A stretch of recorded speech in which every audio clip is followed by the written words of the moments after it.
Pernah nggak sih teman-teman kalau misalnya gimana sih cara algoritma YouTube itu bekerja? Nah, pastinya kan teman-teman sering berpikir tuh dan sering mengulik-ngulik di YouTube, di Instagram, dan di TikTok gimana cara algoritma YouTube itu bekerja. Nah, jadi ini ilmu langsung dari YouTube Creator Indonesia dan teman-teman bisa tonton sampai habis. Buat teman-teman yang belum subscribe, subscribe dulu. Yang belum di-like dulu. Yang belum di-komen dulu. Kira-kira ke depannya gue bakal bahas apa lagi, ditulis aja di kolom komentar. Nah, jadi kebetulan teman-teman kalau misalnya mau tahu info lebih lanjut tentang YouTube, teman-teman bisa follow aja IG dari YouTube Creator Indonesia. Dan di sini aku pengen ngejelasin ke teman-teman, mungkin kan ini secara visual aja ya, tapi aku akan ngejelasin berdasarkan pengalaman aku dan pembelajaran aku di YouTube. Oke.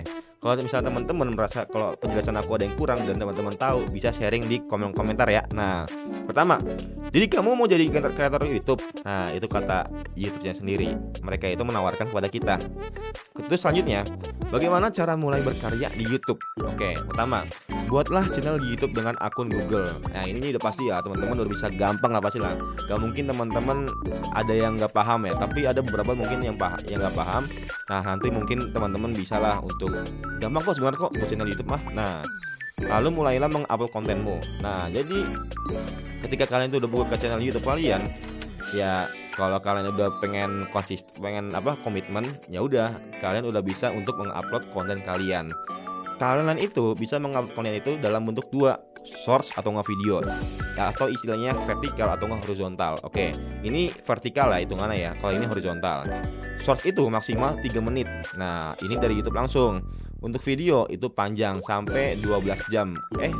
Ya kalau live streaming tuh sampai 11 jam 55 menit kalau live streaming ya. Kalau video panjang belum tahu sih berapa sih. Untuk itu ya, untuk konten YouTube. Oke, ini sampai sini mungkin teman-teman udah paham semuanya.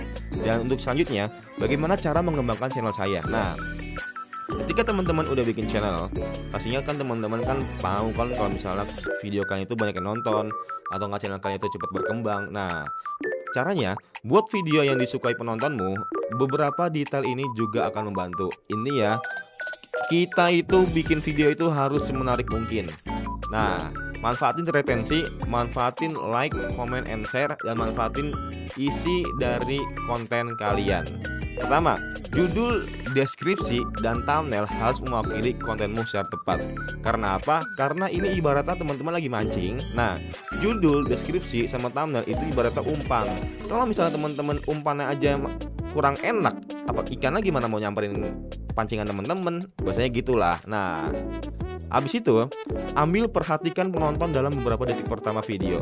Biasanya ini terjadi waktu di retensi ya. Contohnya gimana bang? Perhatiannya itu bisa dilihat kalau misalnya kadang namanya hook lah istilahnya.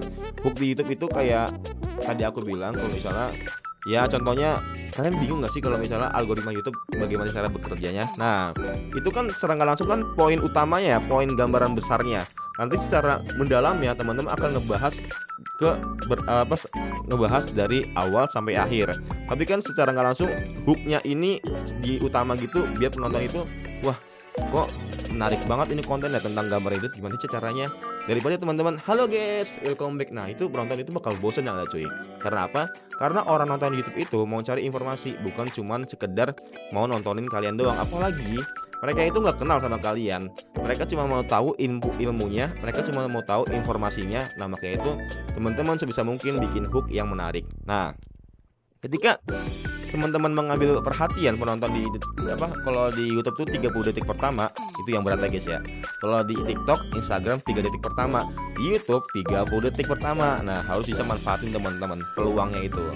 Dan juga gunakan hashtag playlist cards and end screens untuk menjaga terus perhatian penonton. Nah, ini kayak hashtag teman-teman kalau misalnya teman-teman bikin video atau nggak mungkin ketika teman-teman upload di YouTube channel, di YouTube Studio. Nah, hashtagnya juga diperhatiin.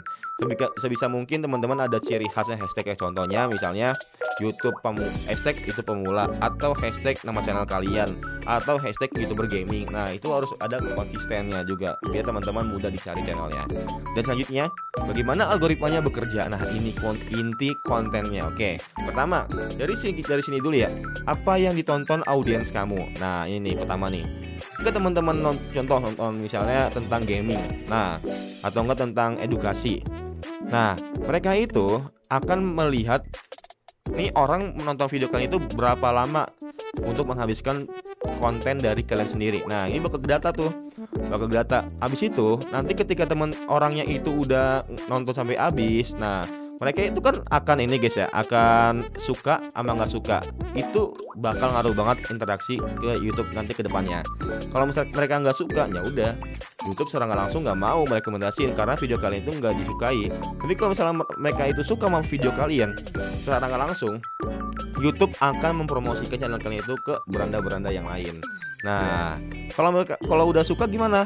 Kalau udah suka, ketika mereka ngeklik beranda lagi nih di sini nih. Nah, nanti biasanya itu ada survei kepuasan guys dari channel itu sendiri. Contohnya misalnya teman-teman habis nonton channel saya. Nah, nanti ketika teman-teman ke beranda itu nanti biasanya itu ada survei kepuasan yang bintang-bintang loh, bintang 1, bintang 2, bintang 3, bintang 4 dengan ada alasan kenapa kalian milih ini, karena informatif atau sangat menarik. Nah, biasanya kayak gitu ya untuk alurnya gitu. Jadi ketika orang buka YouTube, mereka itu nonton video kalian, nanti ditontonin kira-kira berapa lama retensi waktunya dari awal sampai akhir. Nanti teman-teman akan melihat interaksi mereka, suka atau nggak suka, retensi berapa lama, dan habis itu survei kepuasan. Sistem pencarian dan penemuan kami dibangun untuk menemukan video yang sesuai dengan minat penonton dan merekomendasikan video berdasarkan hal-hal seperti ini. Nah, makanya itu ya pastinya kan teman-teman harus menyesuaikan niche-nya dulu sih. Ketika teman-teman buat konten, setidaknya teman-teman membuat niche-nya dulu. Kalau niche-nya udah jelas mau ke arah niche itu penonton ya, golongan-golongan penonton. Misalnya contoh teman-teman niche-nya itu gaming, ya udah berarti fokus ke untuk gamingnya aja. Ketika teman-teman niche-nya itu anak kecil atau nggak bocil-bocil, ya udah fokus ke bocil-bocilnya aja. Pembahasannya juga bocil-bocil dan jokesnya atau candaannya atau gombalannya atau apapun itu bercandaannya itu ya tentang bocil-bocil. Maksudnya masuk ke circle mereka gitu. Jangan sampai teman-teman bikin konten buat anak kecil tapi malah jokesnya bapak-bapak, kan garing gitu ya. Nah, makanya itu teman-teman harus pahami niche-nya juga. Fokuslah untuk membuat video yang akan relevan dengan audiens kamu. Gunakan YouTube Analytics untuk mendapat data performa dan menyusun strategi videomu dalam jangka panjang. Nah, ini biar teman-teman tahu ya kira-kira retensinya video kalian itu kayak gimana. Untuk YouTube Analytics-nya itu teman-teman bisa dilihat aja di sini. Nah, analis ya. Nah, itu nanti bisa lihat tuh kalau misalnya video kalian itu kayak gimana contohnya. Abis itu perkembangannya gimana. Nah, ini channel ketiga aku ya, kebetulan ya masih kecil lah. Nah, selanjutnya bagaimana cara saya mempromosikan video saya? Pertama, share update-nya ke media sosial kalian, komunitas, podcast, atau platform yang relevan dengan konten dan penonton incaran kamu. Biasanya, kalau misalnya kalian itu udah sering bergabung sama komunitas, contohnya kalian suka motor-motoran atau kalian suka main ikan. Nah, pastinya kan kalian ada komunitas tuh atau teman kalian yang suka hal dengan serupa.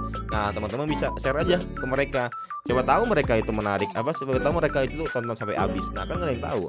Dan di YouTube gunakan alat seperti cards, end cards, dan community post untuk menarik penonton ke konten-konten kalian. Dan selanjutnya, bagaimana cara saya menghasilkan uang di YouTube? Nah, ini bisa dari YouTube Partner Program atau YP. Setelah kreator diterima, mereka bisa mulai menghasilkan uang melalui AdSense, YouTube Premium, Shopping, dan juga ada Super Chat, Super Stickers, dan channel membership. Sebenarnya ada satu lagi yaitu gift. Cuman gift ini di Indonesia belum ada ya, baru ada di Amerika Serikat doang. Ya paling setahun 2 tahun lagi adalah di Indonesia lah untuk fitur giftnya ya. Jadi fitur gift itu kayak TikTok sih istilahnya sih. Jadi dia bisa memberi gift itu kayak cuma nggak tahu ya sistemnya kayak gimana ya, belum aku tahu ya. Tapi yang aku tahu dari beberapa judul besarnya kurang lebih kayak TikTok lah kurang lebih lah. Nah, semangat berkarya di YouTube, kami tidak sabar untuk melihat karya-karyamu. Anjay. Buat teman-teman pokoknya semangat terus, jangan sampai pesimis karena pastinya setiap progres itu punya hambatan, punya masalah, dan pastinya teman-teman harus percaya diri sama kompetensi dan kemampuan dari teman-teman. Jangan lihat kanan kiri dijadikan referensi aja. Jangan dibandingkan dengan terlalu lama sampai teman-teman bisa pesimis. Oke, gua Faris Junong, gua pamit undur diri. Semoga bermanfaat and see you next time. Bye.